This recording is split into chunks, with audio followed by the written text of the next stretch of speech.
다 같이 묵도하심으로 10월 17일 월요일 새벽 기도회 시작하겠습니다.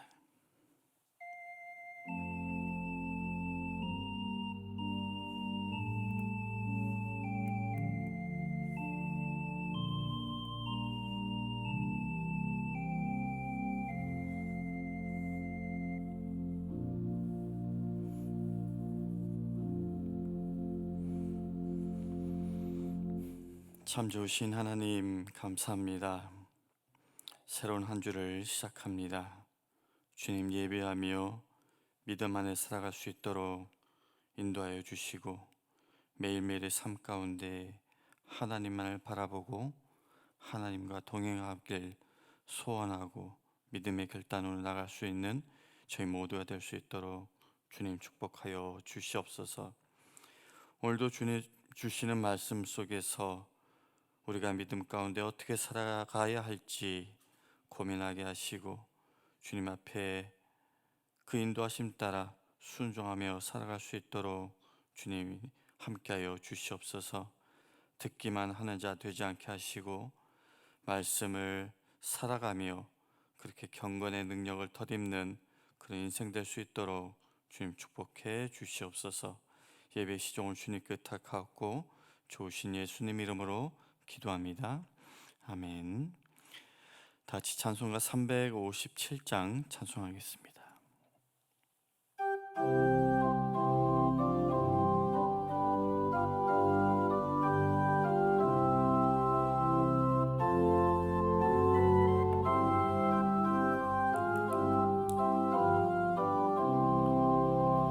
주 믿는 사람 일어나 다 힘을 합하여 이 세상 모든 마귀를 다쳐서 멸하세.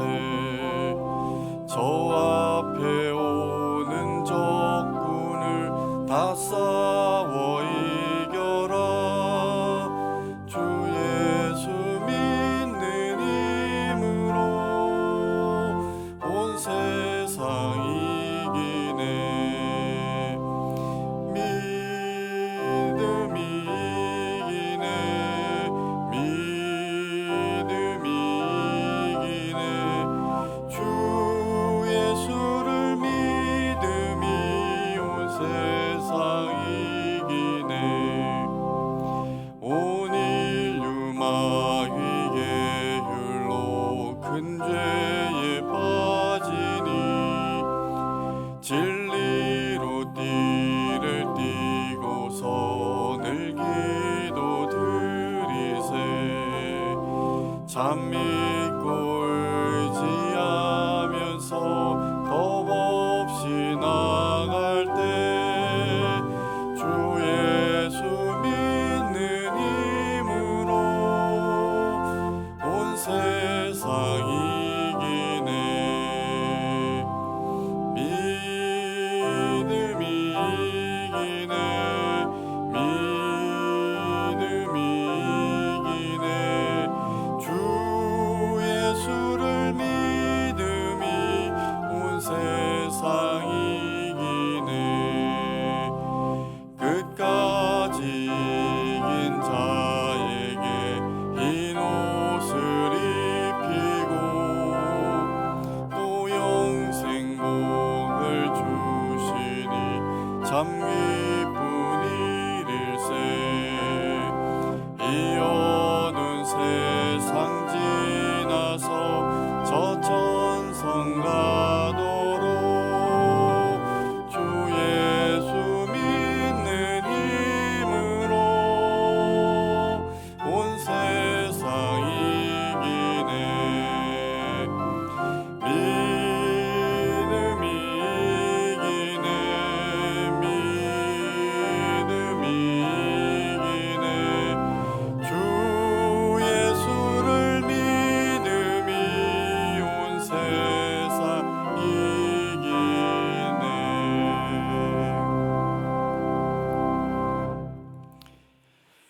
오늘 우리에게 주시는 하나님의 말씀 신명기 20장 10절에서 20절까지의 말씀입니다. 신명기 20장 10절에서 20절 제가 봉독하겠습니다. 내가 어떤 성읍으로 나아가서 치료할 때에는 그 성읍에 먼저 화평을 선언하라.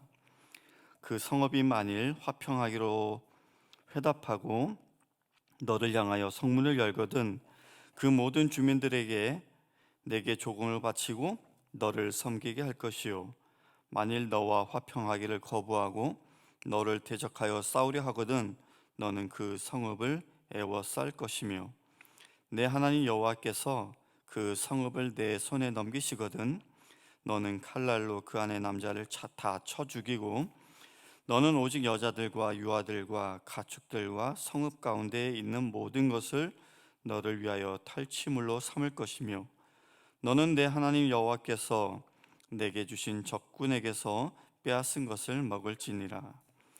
내가 내게서 멀리 떠난 성읍들 곧 이 민족들에게 속하지 아니한 성읍들에게는 이같이 행하려니와, 오직 내 하나님 여호와께서 내게 기업으로 주시는 이 민족들의 성읍에서는 호흡 있는 자를 하나도 살리지 말지니, 곧 헷 족속과 아모리 족속과 가나안 족속과 브리스 족속과 히위 족속과 여부스 족속을 내가 진멸하되 내 하나님 여호와께서 내게 명령하신 대로 하라.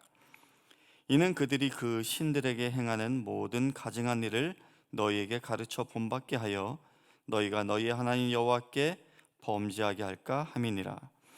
너희가 어떤 성읍을 오랫동안 애워싸고 그 성읍을 쳐서 점령하려 할 때에도 도끼를 둘러 그곳의 나무를 찍어내지 말라. 이는 너희가 먹을 것이 될 것임이니 찍지 말라. 들의 수목이 사람이냐? 너희가 어찌 그것을 애워싸겠느냐? 다만 과목이 아닌 수목은 찍어내어 너희와 싸우는 그 성읍을 치는 기구를 만들어 그 성읍을 함락시킬 때까지 쓸지니라. 하나님의 말씀입니다. 오늘 말씀은 전쟁에 관한 말씀입니다. 우리가 이 미국 땅이라는 안전한 곳에서 피부로 이제 느낄 수 없다 뿐이지, 지금 전 세계에서 분쟁이 진행 중인 국가 또는 지역이 대략 26곳이라고 합니다. 대표적으로 수개월째 지속되고 있는 우크라이나와 러시아 전쟁, 그리고 내전이 이어지고 있는 아프가니스탄, 그리고 군부 쿠데타로 전 세계를 떠들썩하게 했던 미얀마, 그 밖에 레바논이나 이디오피아, 또 시리아, 소말리아 등등 적지 않은 곳에서 지금도 전쟁이 진행되고 있습니다. 인류 역사의 이 전쟁이라는 것을 빼놓고 얘기할 수가 없을 텐데 성경도 마찬가지입니다. 그런데 세상의 전쟁과 성서에 기록된 전쟁은 그 목적이나 의미에서 같다 할 수 없겠습니다. 세상의 전쟁은 어떤 인간의 탐욕과 이익을 추구하는 것이 주 목적이라고 한다면, 성서의 전쟁은 그 목적이 간단히 말하면 거룩을 회복하고 화평을 세우기 위한 것이다 라고 할 수 있습니다. 그런데 오늘 본문을 보니까 전쟁의 대상이 누구냐에 따라서 하나님께서 주신 그 전쟁 수행 지침이 다르다라는 것을 볼 수가 있습니다. 가나안 족속과 전쟁할 때에는 처음부터 전투를 수행하여서 그들을 모두 진멸하라라고 하셨던 반면에, 본문 10절에서는 그 족속을 어떤 성읍이라고 되어 있는데, 이 어떤 성읍, 그러니까 가나안 족속 이외의 족속과 전쟁할 때에는 먼저 화친을 제의한 다음에 상대가 거기에 응하면 조공을 바치게 하고, 거절하면 그제서야 전투를 수행하여서 그 성읍의 모든 남자는 다 죽이되 여자와 유아와 탈취물들은 죽이지 말고 그냥 취하라라고 되어 있습니다. 왜 그랬을까? 우선 거룩하신 하나님의 형상대로 지음을 받은 인간으로서 마땅히 지켜야 할 거룩을 상실하고, 그래서 회복될 수 없는 죄악에 물들은 가나안 족속들에게는 이스라엘과의 화평이 있을 수 없고 오직 하나님의 진멸의 심판만이 있을 따름이었다라는 거죠. 하지만 회개의 기회가 주어진 다른 나라들에 대해서는 이스라엘을 통해서 하나님의 그 화평의 언약을 확장해 나아가시기를 원하셨던 것 같습니다. 이렇듯 각기 다른 두 가지의 전쟁 수행 지침은 무조건 상대를 무력으로 제압해서 피를 보게 하고 피해를 입히고 노량물을 얻는 것이 목적이 아니다라는 것을 우리에게 보여주고 있습니다. 즉 전쟁 그 자체가 목적이 아니다라는 거죠. 오히려 가능한 한 피 흘리는 것을 피하게 하기 위함이었고, 무엇보다도 이스라엘 내에서의 순수한 여호와 신앙을 보존케 하기 위한 조치였다라는 것을 우리가 기억해야만 합니다.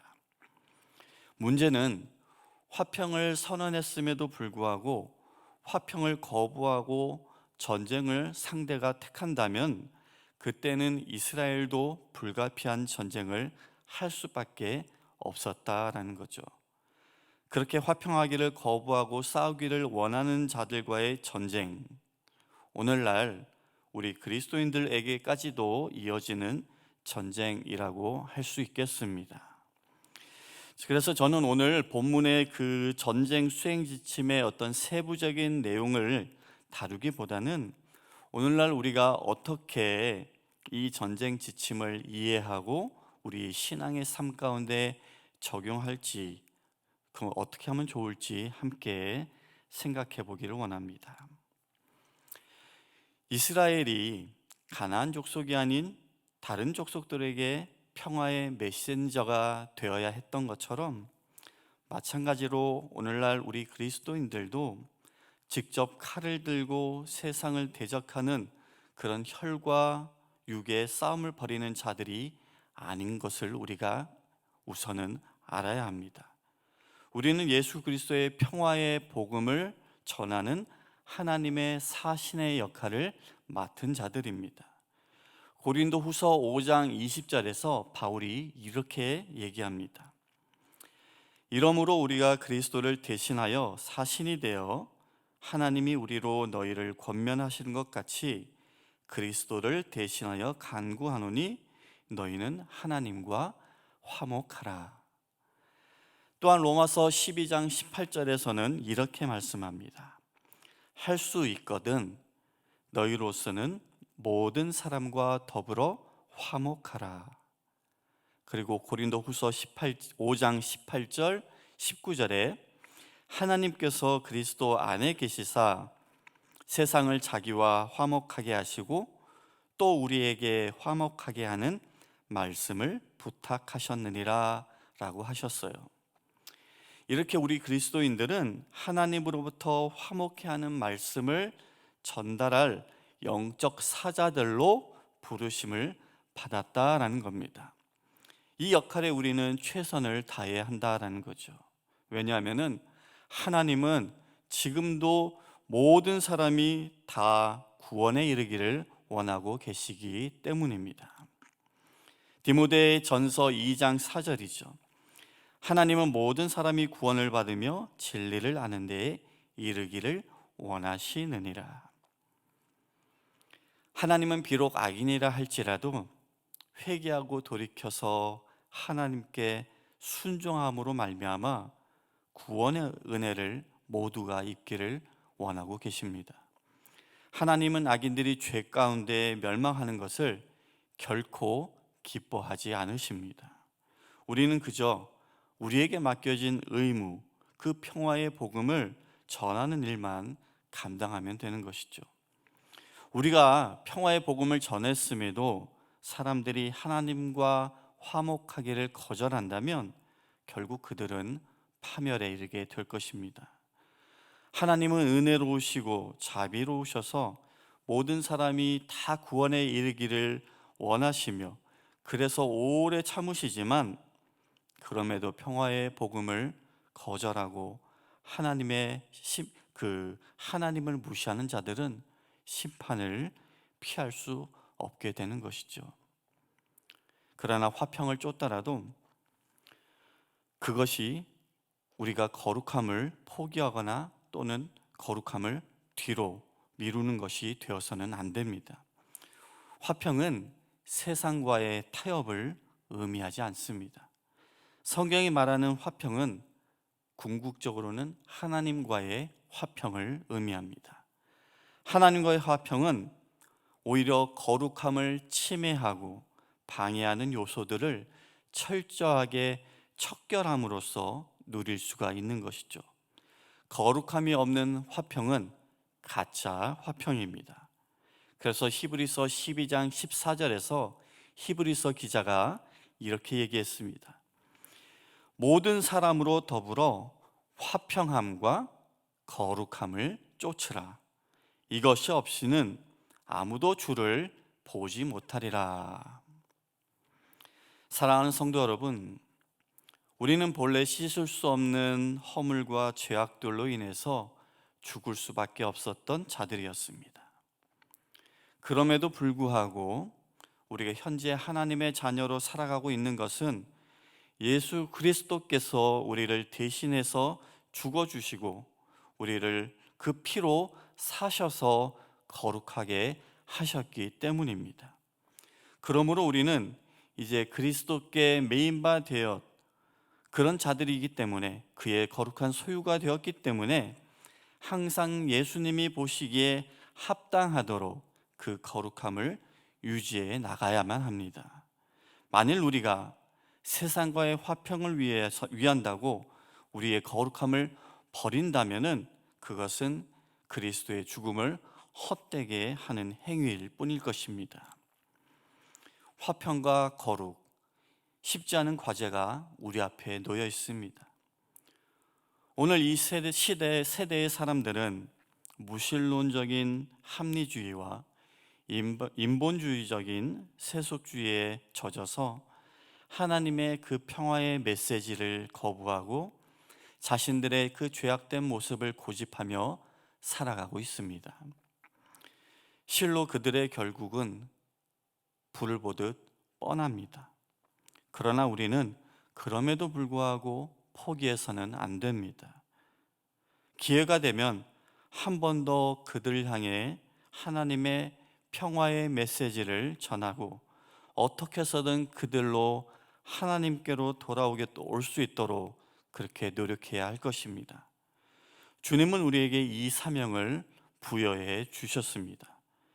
이 사명을 감당함으로 많은 영혼을 구원하고 주님께 칭찬받을 수 있는 그런 저와 여러분, 우리 모두가 될 수 있기를 주님의 이름으로 다시 한번 축원합니다. 말씀을 기억하며 기도하겠습니다.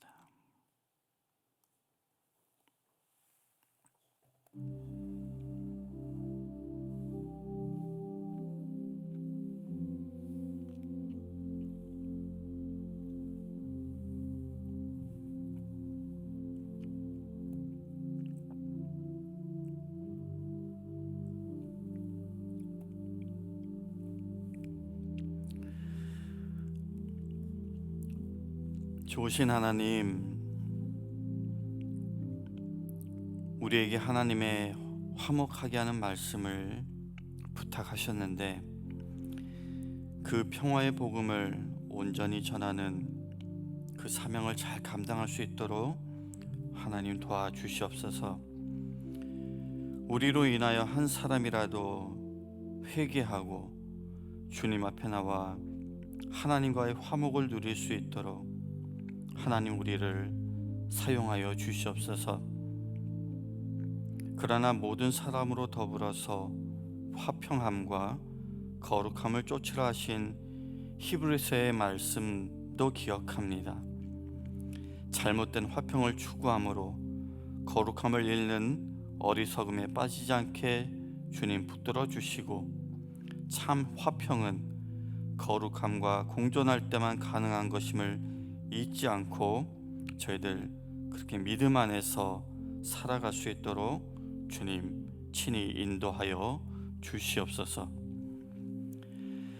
이제는 우리 주 예수 그리스도의 은혜와 하나님 아버지의 극진하신 사랑과 성령님의 감화감동 교통 역사하심이 오늘도 말씀 가운데 순종하며 살아가기를 결단하고 나아가는 모든 성도님들 머리머리 위에 지금부터 영원까지 함께 하시기를 간절히 축원하옵나이다. 아멘.